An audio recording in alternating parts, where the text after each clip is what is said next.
Kronologi pembunuh sadis ditembak mati, ngamuk usai eksekusi orang tua. Petualangan pembunuh sadis berakhir di tangan polisi.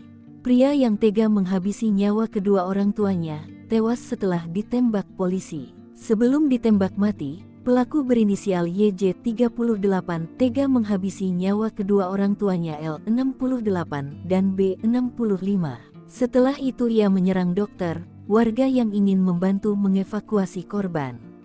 Bahkan polisi pun diserang dengan sajam. Peristiwa ini terjadi di Dusun Bakaru, Desa Buntu Tanete, Kecamatan Messawa, Rabu tanggal 3 April tahun 2024 sekitar pukul 6.30 WITA. YJ diduga memiliki gangguan kejiwaan karena pernah dirawat di RS khusus Dadi Makassar.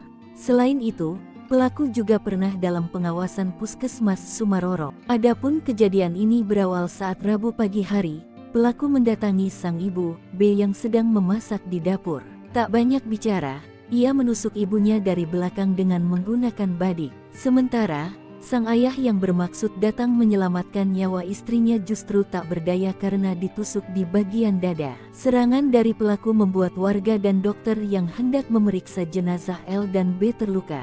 Polisi yang tak ingin korban terus bertambah akhirnya melumpuhkan pelaku setelah diberi tembakan peringatan.